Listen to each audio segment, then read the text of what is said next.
الحمد لله كفى وسلام على عباده الذين اصطفى اما بعد. عن ابن عمر رضی اللہ تعالی عنہما قال قال رسول اللہ صلی اللہ تعالی علیہ وسلم یغفر للمؤذن منتهى آذانه ويستغفر له كل رطب ويابس.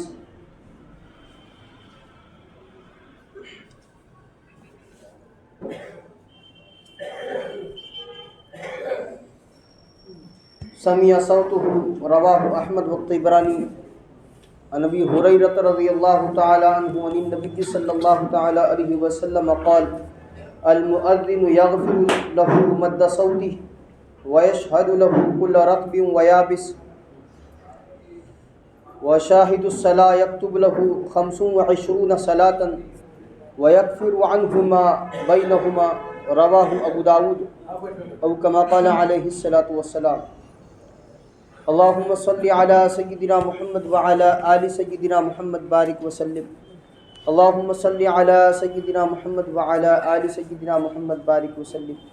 اللهم صل على سيدنا محمد وعلى آل سيدنا محمد بارك وسلم. معزز سامعین کرام، ملت اسلامیہ کے عزیز نوجوان و بزرگان ملت، گزشتہ ہفتے ہم نے اذان کی مشروعیت، اذان کب شروع ہوئی، کیسے شروع ہوئی، اس کے جملے، اذان پر ثواب کہ جو بندہ اذان دے گا اس کو کیا ملے گا، اذان کے جواب پر ثواب کہ جو بندہ اذان کی آواز سنے اور مؤذن کی آواز پر اس اذان کا جواب دے اس کو کیا ملے گا، اذان کے بعد کی دعا پڑھنے پر کیا ملے گا. یہ ساری باتیں گوش گزار کی گئی تھی. اب سوال یہ ہوتا ہے کہ مؤذن کسے بنایا جائے، ہمارا مؤذن کیسا ہونا چاہیے. تو احادیث شریفہ سے ثابت ہے کہ مؤذن ایسا شخص ہونا چاہیے جو باشرع، امانت و دیانت سے متصف، تقوی و طہارت کے اعلیٰ معیار پر فائز ہو. ایک حدیث میں وارد ہے کہ حضرت صلی اللہ تعالی علیہ وسلم نے بعض انصاری حضرات سے فرمایا تم اپنا مؤذن ایسے شخص کو مقرر کرنا جو سب سے افضل ہو. سنن بیہقی کی روایت ہے. ایک اور حدیث میں حضرت صلی اللہ تعالی علیہ وسلم نے فرمایا امام ضامن ہے اور مؤذن امین ہے. اللہ تعالیٰ امام کو سیدھی راہ پر گامزن فرمائے اور مؤذن کو دامن عفو میں جگہ عطا فرمائے. سنن بیہقی کی روایت ہے.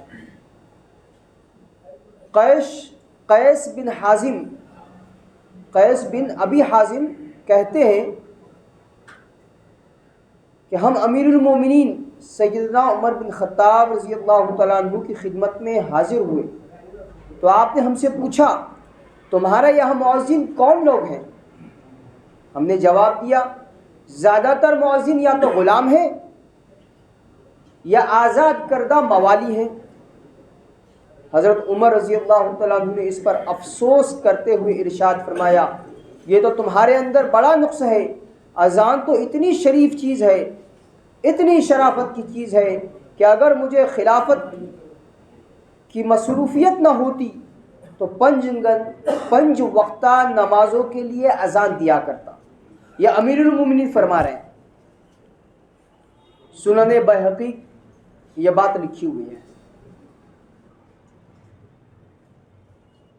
افسوس ہے کہ جس صورت حال پر سیدنا عمر بن خطاب رضی اللہ تعالیٰ عنہ نے نکیر فرمائی تھی وہی صورتحال آج ہمارے پورے معاشرے میں پیدا ہو چکی ہے.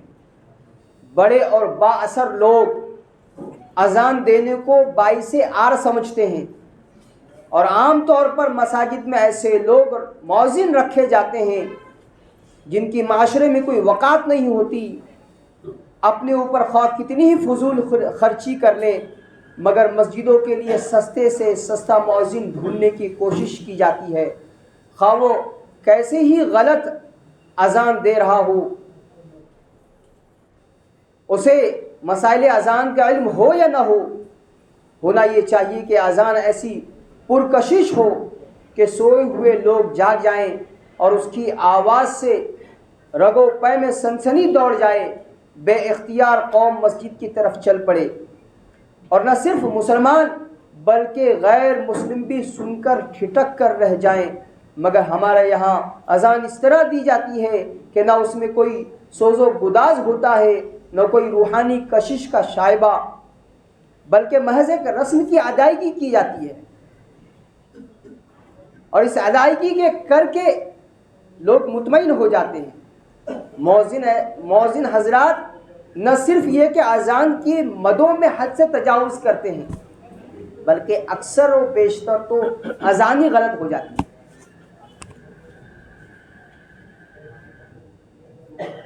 بنیادی چیز ہمیں اور آپ کے لیے کہ ہمیں اذان سیکھنی چاہیے۔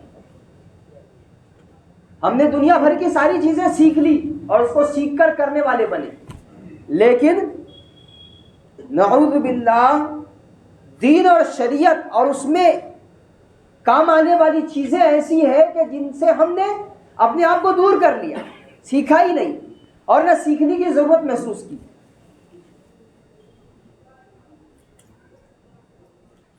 شوق تو ہمیں بہت ہوتا ہے، اور ایسے دسیوں لوگ نظروں سے گزرے ہیں کہ ایک شوق ان کے اندر ہے، مجھے اذان دینی ہے، میں اذان دوں کیا؟ لیکن جب اذان کے لیے کھڑا کیا جاتا ہے تو واقعتاً اذان ایسی ہوتی ہے کہ جی چاہتا ہے اسے درمیان میں ہی خاموش کرا دیا جائے کہ بھائی آپ کا جو شوق تھا وہ صرف شوق تھا، آپ نے سیکھا نہیں ہے، سیکھنا چاہیے۔ اب اگر آپ کسی کی اصلاح کرو، کسی کو روکو ٹوکو کہ بھائی یہ جملے میں غلطی ہے، یہ جملہ آپ نے صحیح نہیں کہا ہے، آپ کی اذان صحیح نہیں ہے، تو بجائے یہ کہ یہ جذبہ پیدا ہو کہ میں سیکھوں، شیطان دوسرا ڈاؤ چلتا ہے، اذان ہی مت دو، اذان ہی مت دو۔ جب تمہیں اذان آتی ہی نہیں، تمہارے تلفظ ہی صحیح نہیں ہے، تمہیں ڈھنگ کی اذان دیتے نہیں آتی، تو اذان ہی مت دو، اب اذان دینا چھوڑ دو۔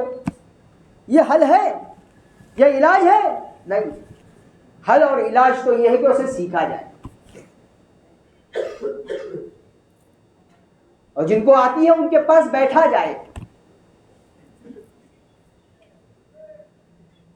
ایک ایک جملہ بھی اگر روزانہ ہم نے اذان کا درست کر لیا، چند دنوں میں ہم بہترین اذان دینے والے بنیں گے، صحت بخش اذان دینے والے بنیں گے۔ ہمیں سیکھنا چاہیے۔ رہ گئی رسم اذان، روح بلالی نہ رہی، ایک رسم بن کر رہ گئی ہے، جس کو جیسی آتی ہے وہ ویسی دینے کے لیے کھڑا ہے۔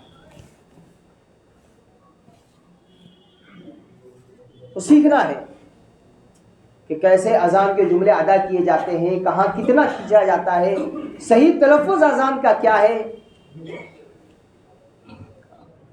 تو یہ ساری چیزیں ہمیں سیکھنا ہے، سیکھ کر اذان دینی ہے۔ چند غلطیاں انہوں نے بتائی ہے، مثلا اللہ اکبر میں اللہ اور اکبر کے لام کو بہت زیادہ کھینچا جاتا ہے، اللہ اکبر، اللہ اکبر۔ اشہد کو اشہد نہیں اشہد، یہ بہت ساری بنیادی غلطیاں ہوتی ہے کہ جس کو کھینچنے کے جذبے میں کہ میری اذان زیادہ لمبی ہو جائے اور میں بہت دیر تک اذان دوں، اس لیے جہاں نہیں کھینچنا ہے وہاں پر بھی کھینچا جا رہا ہے، جن لفظوں کو نہیں کھینچنے کی ضرورت ہے ان کو بھی کھینچا جا رہا ہے، اور جن کو کھینچنے کی ضرورت ہے ان کو اتنا کھینچا جا رہا ہے کہ اس کے صحیح تلفظ کو گوا بیٹھ رہے ہیں، صحیح لفظی ادا نہیں ہو رہے، کوئی اور لفظ ادا ہو جا رہا ہے۔ لفظوں پر دھیان، صحیح اذان، اس کے تلفظ پر، اس کے بول پر کہ اذان کے جملے کیا ہیں، اس کے بول کیا ہیں، اس کو صحیح کیسے پڑھا جاتا ہے، اور جب صحیح پڑھنے کے بعد اس کو دیا کیسے جاتا ہے۔ یہ ساری چیزیں سیکھنے کی ہیں، ہمیں سیکھنا چاہیے۔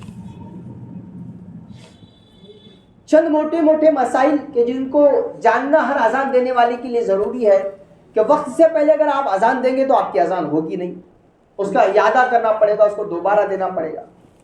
عموماً ہمارے یہاں پر یہ ہوتا ہے کہ اول وقت میں ہم نماز کا وقت رکھتے ہیں، تو جو وقت اذان کا دیا ہے وہ وقت ایسا ہے کہ اب وقت شروع ہو چکا ہے اذان کا، نماز کا۔ اس سے پہلے اگر آپ اذان دیں گے تو وقت شروع نہیں ہوا ہے، آپ نے اذان دے دی، آپ کو دوبارہ دینا پڑے گی۔ بدائع ثنائے میں بات لکھی ہوئی کہ اعادہ کرنا پڑے گا اگر وقت سے پہلے اذان دے دی۔ بغیر وضو کے اذان دینا، بعض مرتبہ ایسے ہوتا ہے کہ وقت پر کوئی موجود نہیں ہے، وقت ہو چلا ہے، چند ہی منٹ ابھی جماعت کے لیے رہ گئے اور اذان اب تک ہوئی نہیں ہے۔ اب اگر آپ وضو کریں گے، وضو سے فارغ ہوں گے، پھر اذان کی جگہ پر آئیں گے، اذان دیں گے تو جماعت کا وقت ہو جائے گا۔ تو اس لیے فرمایا کہ اذان بلا وضو دینا، وضو کے ساتھ دینا مستحب ہے، اگر کسی نے بلا وضو دے دیا تو گنجائش ہے۔ اب ایسا موقع آ گیا کیا اذان اگر ہوگی نہیں، وضو کریں گے تو جماعت کا وقت ہو جائے گا، تو بغیر وضو کی اذان دے دی، لیکن اقامت بغیر وضو کے ہو ہی نہیں سکتی۔ اذان کا مسنون طریقہ، اذان میں جو مسنون طریقہ ہے کہ اذان کے ہر کلمے کو ایک سانس میں ادا کرنا اور ہر کلمے کے آخر میں جزم دینا۔ اللہ اکبر، یہ جو بر کہا جزم دے کر ہر لفظ کے آخر میں، حی علی الصلاۃ، حی علی الصلاۃ، یہ صلاح لفظ صلاۃ نہیں ہوتا اور کوئی اور لفظ نہیں ہوتا، صلاح، فلاح، جزم دے دی، اللہ اکبر، لا الہ الا اللہ، جزم دے دی۔ یہ جزم دے کر ختم کرنا مستحب ہے، مراقب الفلاح میں یہ لکھا ہوا ہے۔ کانوں میں جو انگلی ڈال کر اذان دی جاتی ہے، یہ مستحب عمل ہے کہ کانوں میں انگلی ڈال کر، تاکہ زیادہ دور تک، زیادہ زور سے آپ کی آواز نکلے، زیادہ دور تک پہنچے۔ یہ ساری بنیادی چیزیں تھیں جن کا جاننا ضروری ہے۔ اللہ کرے کہ ہم صحیح اذان سیکھنے والے بن جائیں، صحیح تلفظ کے ساتھ، صحیح حروفوں کی ادائیگی کے ساتھ، اور بغیر بہت زیادہ کھینچ تان کے ہم اذان دینے والے بنیں۔ اللہ تبارک و تعالیٰ عمل کی توفیق عطا فرمائے۔ وآخر دعوانا الحمدللہ رب العالمین، والصلاة والسلام علی سید الانبیاء والمرسلین صلی اللہ تعالی علیہ وسلم۔